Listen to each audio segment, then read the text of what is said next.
بدگویی از کسی بکنید سازمان بدگویی نکن. بعضیا میگن آقا وضع خرابه، من هر چی میذارم نمیشه، این کار اون کار. الان خیلی گرفتارن. بعضی هم که به حساب انقلاب میذارن به حساب خودش نمیذاره، همش میگه انقلاب بده. من بابا ببری ما مسلمان چه مالت ببرن بانگ و فریاد براری که مسلمانی نی، عملیم دیر پاپشیم دیر. من یه دفعه اینو گفتم تلویزیون پخش کردی، ترکی به من گفت مگه شما ترکی بلدی؟ گفتم بیر خورده، یعنی یه خورده بلدم. پدرم بازار دکون داشت، 18 ساله بودم، ترکا میدن جنس بخرن، من ترکی یاد گرفتم. نه خیلی ها، مثلا این تخمو بخوام بخرم تبریز میگم 20 دانه یه مرتا ور منم، یعنی 5 تا تخمو بده. نون میخوام بخرم میگم 20 دانه شورک ور منم، یه دونه نون به شما نمیتونید. بله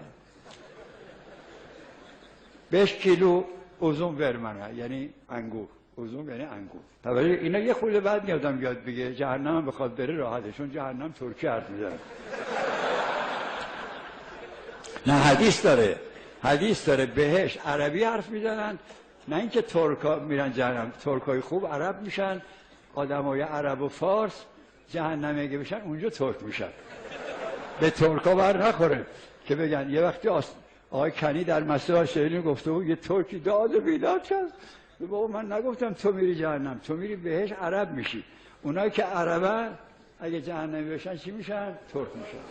مثلا مأمور جهنم میخواد بگه برو جهنم، میگه گت جهنم. مأمور جهنم میگه برو جهنم. اگه دیر بری میگه تزول. تزول یعنی زود باش. یاد بگیری خوب نیست. یه خورده ترکی یاد بگیری، ان شاءالله محتاج نمیشین به جهنم. شوخی میکنم، یه خورده خستگیم در سر شمس‌الله خسته اینا. من ناچارم شما رو یه کاری کنم خوابتون نبره که از اینجا رفتین نخوابید. نماز شب بخونین، دعای کمیل هم اگه نخوندین بخونین.